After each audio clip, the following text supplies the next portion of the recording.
Good morning, नमस्कार। कैसे हैं आप सब लोग? मैं तो बहुत अच्छी हूँ और आज सबसे पहले मिलवाती हूँ आपको बूरी से, जो सुबह-सुबह ही शरारत करना शुरू कर दिया है इसने। ये पकड़ में नहीं आ रही है सुबह से। इसने देखो गले में रस्सी भी है, बाँध बाँध के रखा था इसको काऊ शेड के अंदर। और जैसे बारिश थोड़ी साफ़ हुआ मौसम, बारिश रुक गई, तो उसको बाहर जैसे धूप में निकालने लगे तो ये पूरा इसने चक्कर लगा लिया पहले खेतों का। और उसके बाद बाल्टी में पानी दे रहे थे, उसने नहीं पिया। वो पानी कहाँ पिया, जो हमने टंकी स्टोर की होती है पानी की, उससे पिएगी पानी, क्योंकि हाइट में काफ़ी बड़ी है। ये नस्ल बहुत अच्छी नस्ल है, ये हॉस्टन बोलते हैं इसको। तो बहुत अच्छी नस्ल है इसकी, बट ये मेरे कंट्रोल में तो बिल्कुल नहीं आती है। सिर्फ हस्बैंड ही इसको कंट्रोल कर सकते हैं। और ये सेवा करवाने में बहुत मज़े लेती है। तो अभी सेवा ये मिडोरा से करवा रही, पूरी अपनी सफाई करवा रही है। पर जब मिडोरा की सेवा की बारी आती है ना, तो बंदी बिल्कुल ऐसे हो जाती है ना कि जैसे पहचानती नहीं है किसी को। ये बहुत ज़्यादा नॉटी है और थोड़ा मिडोरा से वैसे डरती है, बट मतलब भी बहुत ज़्यादा है। जिसको मतलब भी बोलते हैं वैसी है ये। और कन्नी काट लेती है जब अपनी किसी की सेवा करने की बारी आती है ना, तो फिर एक बिल्कुल कन्नी काट लेती है। पर हस्बैंड को बहुत ज़्यादा प्यार करती है और हम लोगों को सबसे ज़्यादा गुस्सा करती है, कभी भी मार सकती है हम लोगों को। और ये वाला व्यू थोड़ा सा मैं आपको अलग बीच में शेयर कर रही हूँ। ये व्यू है एक्चुअली हमारे नारकंडा, एक टूरिस्ट प्लेस है, ये उसके पास का है। तो वहाँ पे ये एक छीछड़ वाली माता है, इस जंगल के बीच में बना है वो मंदिर। बहुत ही सुंदर मंदिर है। हम भी एक बार ही गए हैं, हस्बैंड लेके गए, क्योंकि हस्बैंड ऐसी जगहों का ना सर्च करते रहते हैं कि कहाँ पे कौन सी जगह सुंदर सी है घूमने के लिए। तो वो उनके बारे में जानकारी पूरी एकत्रित करते रहते हैं और फिर पूरा जब घूमने ले जाएंगे फिर लास्ट मोमेंट में बताते हैं कि ये जगह है और वहाँ पे ये खासियत है। तो यहाँ की खासियत भी बता रहे थे, जहाँ का मैं व्यू अभी आपसे शेयर कर रही हूँ। तो ये है हमारे श्रीखंड महादेव जी दिख रहे हैं यहाँ से, जहाँ हल्की हल्की बर्फ़ है। ये बर्फ़ पहले की थी और पर अभी पिघली नहीं है, क्योंकि यहाँ काफ़ी ज़्यादा बर्फ़ पड़ती है। और ये सेब का जो पौधा है, इसका वीडियो में इसलिए आपसे शेयर कर रही हूँ क्योंकि ये फर्स्ट टाइम इस पौधे ने फल दिया है। ये स्पर का पौधा है और तो बहुत ही सुंदर फल लगे थे इसमें। और स्टार्टिंग से ही जैसे इसमें फल लगे, उसके 1-2 महीने बाद इसमें कलर आने शुरू हो गए थे। और ये वाला व्यू है मेरे बरामदे से, जहाँ पे बैठ के मैंने थोड़ा सा कैप्चर किया था ये, क्योंकि बारिश के बाद काफ़ी क्लियर क्रिस्टल होता है मौसम, तो व्यू आप अच्छे से कैप्चर कर सकते हो। तो यहाँ पे पूरा कुल्लू का एरिया और कोटगढ़ का, जहाँ पे कोटगढ़ है एक ऐसी जगह जहाँ पे हिमाचल में सबसे पहले सेब आया था, और सबसे अच्छा सेब और सबसे एजुकेटेड लोग हमारे कुमारसैन तहसील और कोटगढ़ एरिया में होते हैं। अब यहाँ पे एक और बार मैं आपसे शेयर कर रही हूँ श्रीखंड महादेव जी का व्यू।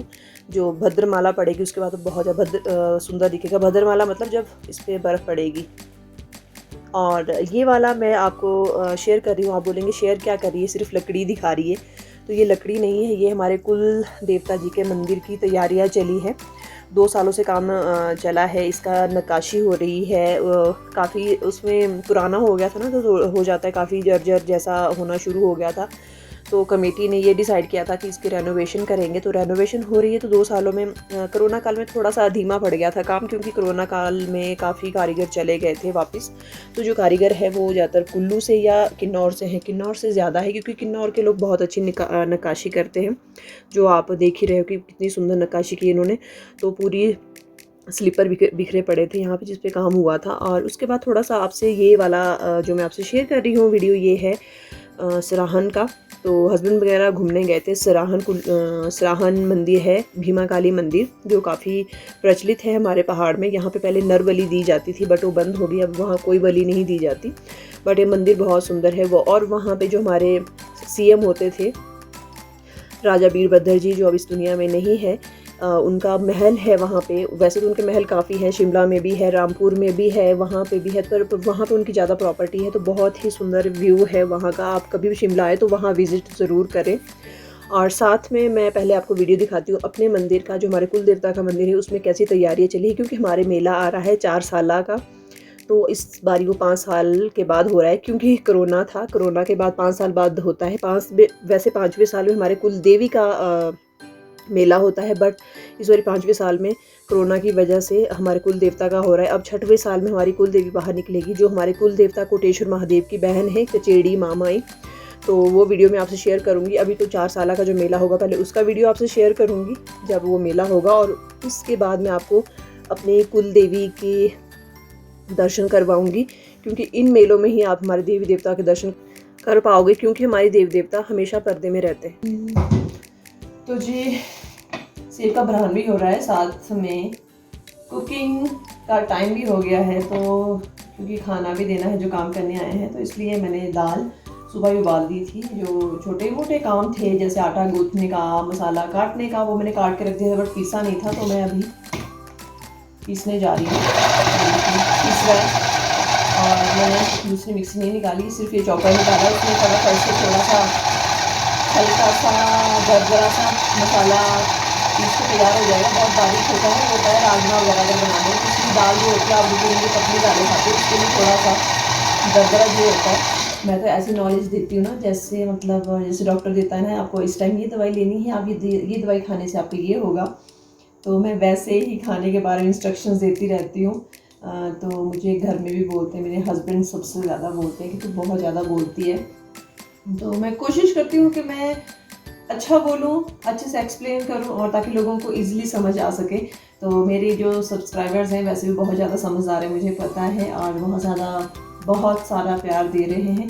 उनका प्यार ऐसे ही मिलता रहे, भगवान से शुक्रिया करती हूँ, और आप लोगों का तहे दिल से शुक्रिया करती हूँ कि आप इतना सराह रहे हो, इतना प्यार दे रहे हो। तो अभी कुकिंग कर लेती हूँ, क्योंकि अभी लंच टाइम जैसे हो रहा है, तो उन लोगों को खाना है, नहीं तो लेबर दोबारा से बोलेगी वहाँ टाइम से खाना नहीं मिलता, इसलिए हम वहाँ काम पे नहीं जाएंगे। बट ऐसे अभी तक आज तक हुआ नहीं है, और मैं चाहती हूँ आगे भी ना हो ऐसा, इसलिए मैं अपने काम पे फोकस करती हूँ और दाल बनाती हूँ अपनी। इस बार मैं, पापा और हस्बैंड खेतों में काम कर रहे हैं। छोटू रीता के साथ, आंटी के साथ काम कर रहे हैं, और मम्मी है वो है मेरे बेटे के पास शिमला में। तो आज दादी और पोता शिमला में एंजॉय कर रहे हैं, और हम गांव में काम कर रहे हैं, क्योंकि काम बहुत ज़्यादा होता है। और फिर मम्मी को बोला, हस्बैंड ने बोला कि मैं घर पे आ जाऊंगी, मतलब मुझे बोला कि वो घर आ जाएगी और आप शिमला में बेटे के पास रहो। तो मम्मी चले गए शिमला, मैं आ गई हूँ घर। ऐसे ही मिलजुल के परिवार में काम किया जाता है। बातें करते करते बहुत सारी बातें निकल आती है। तो यहाँ पे कुकिंग हो रही है, और मैंने थोड़ी सिंपल सी दाल बनाई थी आज। जैसे मैं उस वक्त मैंने चॉपर चला लिया था, तो मैंने आपको बताया था कि मैंने मसाला इसमें इसलिए पीसा चॉपर में, क्योंकि इसमें थोड़ा दरदरा रहता है। जो पतली दाल होती है उसके लिए अच्छा होता है। राजमा वगैरह के लिए आपको थोड़ी सी थिकनेस के लिए, उसको ग्रेवी अच्छी बनाने के लिए आपको मिक्सी ग्राइंडर जो होता है उसमें बारीक करना होता है, बट इसमें थोड़ा सा दरदरा रह जाता है, थोड़ा मोटा रह जाता है, तो वो ज़्यादा अच्छा फ्लेवर देता है पतली दालों में।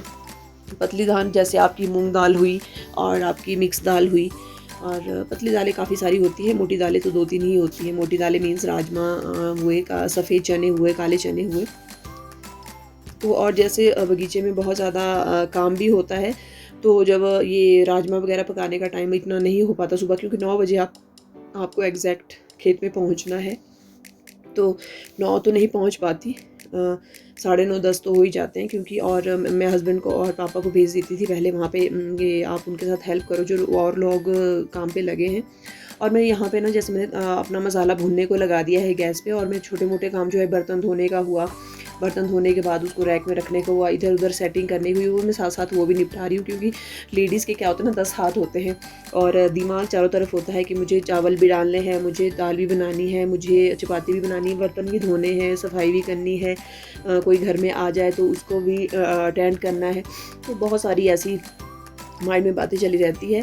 तो पर ध्यान आपको हर तरफ आपको बना के रखना है अपना ध्यान, कि घर कोई गलती भी ना हो, और आप सबके लिए टाइम भी दे पाओ और सफाई भी कर पाओ, घर पे सेटिंग भी कर पाओ। तो ये होता है एक गृहिणी का काम, जो कुशल होना चाहिए, कुशल गृहिणी इसीलिए बोलते हैं। तो और मैं ये अभी कहती हूँ, मेरी खैर लड़की नहीं है, पर जैसे मैं भी थी जब अपने मायके में, मैं भी लड़की ही थी। तो जब मेरी शादी होनी थी, तो मेरी मदर जो थे वो मतलब बोलते थे कि ज़रूरत ना पड़े तब भी हर काम आना चाहिए, चाहे घास काटने का, चाहे सिलाई करने का है, मतलब हर चीज़ ऑलराउंडर होना चाहिए। तो कोशिश की थी कि ऑलराउंडर बनूँ, पता नहीं हूँ कि नहीं हूँ, अपनी तरफ से तो मैं पूरी कोशिश करती हूँ हर काम को करने की, उनके करूँ। पर मुझे फटाफट काम करने की आदत है, तो मुझे जो सामने वाला बंदा मेरे काम करेगा, चाहे वो लेबर है, चाहे मेरे घर के मेंबर है, मुझे वो भी बहुत तेज़ चाहिए काम करने के लिए। तो इस बात के लिए मेरी बड़ी लड़ाई होती है हस्बैंड से, क्योंकि वो बहुत स्लो काम करते हैं, तो मुझे स्लो काम बिल्कुल पसंद नहीं है। मुझे भाग दौड़ वाला काम बहुत ज़्यादा पसंद है, साथ में सफाई भी बहुत पसंद है।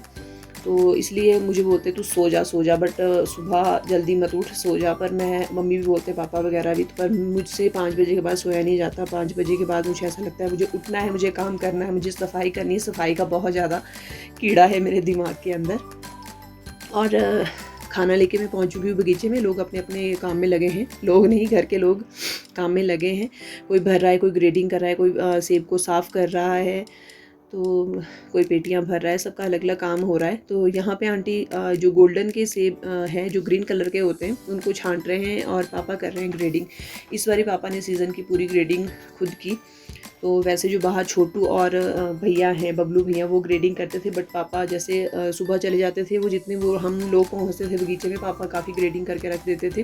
तो ये जितनी भी टोकरियाँ रखी हैं उसमें अलग अलग होते हैं, कोई स्मॉल, कोई एक्स्ट्रा स्मॉल, कोई लार्ज, ऐसे ऐसे ग्रेडिंग करके रखते हैं। तो यहाँ पे मैंने जैसे खाना लाया तो थोड़ी देर मैं भी बैठ गई थी सेबों को साफ़ करने के लिए, क्योंकि जो बबलू भैया थे वो पेटी भरे, जैसे 3 लोग पेटियां भर रहे थे, तो हम 3 लेडीज़ थी, तो हम 3 लेडीज़ सबके साथ डिवाइड हुई थी सेब साफ़ करने के लिए। तो मैं बबलू भैया के साथ काम कर रही थी, बाकी कोई छोटू के साथ काम कर रही थी, कोई मेरे हस्बैंड के साथ काम कर रहे थे। तो काम ऐसे बांट के ही होता है, चाहे वो घर का काम हो या खेतों का काम हो, और चाहे ऑफिस में आप काम करते हो, जब आप मिल बांट के काम करते हो तो वो काम काफ़ी ईजी हो जाता है। तो यहाँ पे भी काम को ईजी बनाने के लिए तो मैं बबलू भैया की हेल्प कर रही थी यहाँ पे। तो सेब जो होता है इस बार हमारा तो खैर काफ़ी साफ़ सेब है। स्प्रे हमने नहीं की थी क्योंकि बारिशें जो थी वो अच्छे से हो गई थी, जिसकी वजह से सेब बिल्कुल साफ़ था, कोई जैसे स्केल नहीं लगी थी। और उसमें एक काला काला दाग पड़ जाता है ना, जैसे धूल होती है, उसके बाद बहुत समय के बाद जो बारिशें होती है उसमें क्या होता है कि धूल जम जाती है सेबों में। बट इस बार ऐसा नहीं था, साफ़ सेब था, बिल्कुल ओले के कोई दाग नहीं थे। तो साफ़ करने में काफ़ी आसानी रही। मेरे जो हाथ में पीले रंग का कपड़ा है उसको देख के आप अंदाज़ा लगा सकते हो कि काफ़ी साफ़ सेब है। इस बार सिर्फ इसको शाइन करना है, क्योंकि अब क्या हो गया है, किसान तो बहुत मेहनत करता है, बट जो ख़रीदता है वो सोचता है कि उसको सेब बिल्कुल साफ़ चाहिए होता है। वो ये नहीं देखता कि हम लोगों की कितनी मेहनत लगी है इसके ऊपर, और रेट तब भी हम लोगों को इतने नहीं मिल पाते जितने हम लोगों की मेहनत होती है। 12 महीने हमने लेबर लगा के रखी होती है बगीचों में। और ये देखिए सेब कितने सुंदर है, उसके बावजूद भी उनको रेट हम लोगों को अच्छे ना मिले तो बहुत दुख होता है। और 2-2 हज़ार की पेटी जाना कोई ज़्यादा बात नहीं है। और ये जो पेटी है, जो इसकी ट्रे लगाई है हमने बीच में, जिसमें वो छोटे छोटे सांचे बने हुए, ये ही कम से कम 250-300 रुपये की पड़ जाती है पूरी पेटी। तो अगर आपको 2000 की पेटी जाती है तो 1500 रुपये वैसे, उसमें लेबर चार्जेस भी होंगे आपके। और बहुत आपको पता है, मतलब हमें गिराने की ज़रूरत नहीं है, बहुत सारे उसमें काम में कट जाते हैं पैसे। तो और पापा है यहाँ पे ग्रेडिंग कर रहे हैं। तो सेब के बारे में आपको काफ़ी जानकारी देती रहूँगी, बस मेरी वीडियो में आप ऐसे ही बने रहिए।